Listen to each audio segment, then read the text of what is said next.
Tropical Storm Isaac. Let's take a look at the infrared satellite picture. It's got 70 mile per hour winds now, bumped up 5 miles per hour. Pressure is down to 981 millibars. Despite that, take a look at this system. It's fighting some wind shear, and you can see it right on the satellite. It's like the western semicircle now is becoming elongated, and from the east we got dry air being pumped in from a low pressure system. Let's take a look at the water vapor loop here. Low pressure over the Yucatan is pumping dry air at between 8 and 10,000 feet. It's making it into the eastern side of the system, and you can see all this dry slot developing. You can even see it on the visible satellite picture. Very well defined, but very lopsided. The system is very lopsided to the west, and the east is really pumping in that dry air. Sea surface temperatures aren't all that impressive either. We're talking mid-80s, 85, 85, 84, up to outside New Orleans. So, yeah, that's warm, but that's not exceptionally warm like Hurricane Katrina had. Wind shear. Look at the wind shear here. This is just tremendous amount of wind shear over this system, but nevertheless it's fighting the wind shear and it's surviving. Wind shear should lighten up once it gets to the coastline. Let's take a look at the radar coming in. You can see the bands spiraling in right into New Orleans here. So bands of rain will continue to move into New Orleans. This is the outer semicircle of Isaac, and it will continue to move northwest. It's a very big storm. Storm surge is another story. It'll depend on how strong the storm gets. Track of the storm continues northwest towards New Orleans. New Orleans is essentially ground zero along with Grand Isle. And we're looking at a track that will push it just southwest to New Orleans. So the center will push water into the eastern bays. However, they have a very, very good levee system now, so I hear. So things should be all right.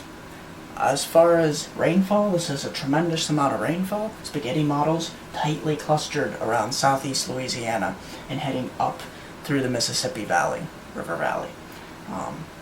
And we take a look at the radius of the storm. Hurricane force winds are going to make its way into downtown New Orleans sometime during the day on Wednesday.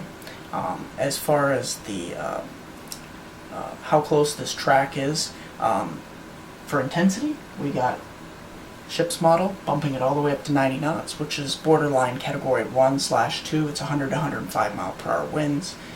It may or may not reach that because it is battling a lot of shear and a lot of dry air. Watches and warnings. Hurricane warnings continue from New Orleans down through Grand Isle, southeast Louisiana, Mississippi, Alabama, to the Florida Panhandle. Tropical storm warnings for the Florida Panhandle and west to western Louisiana.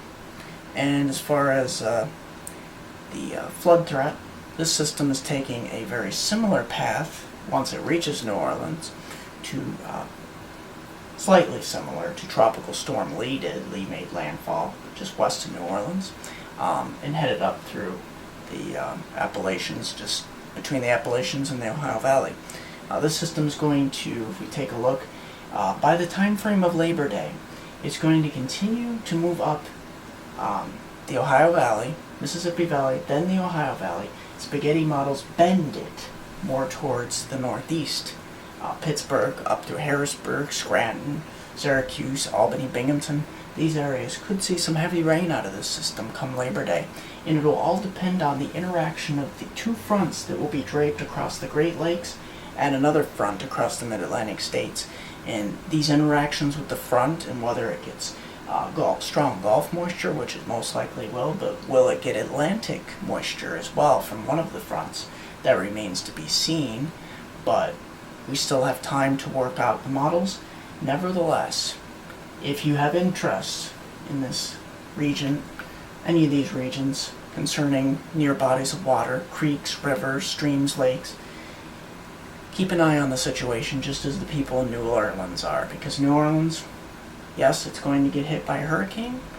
They've dealt with this before. They know how to deal with flooding, but many of the areas up through here, which do need rainfall, nevertheless, But flash flooding is a whole different story that many people don't know either how to deal with, or once it reaches them, it's usually too late. That just about does it. I'm meteorologist Mark Molnar. Check in for a later update. You can also view this video either on my YouTube page or on my MeteoMark.com page.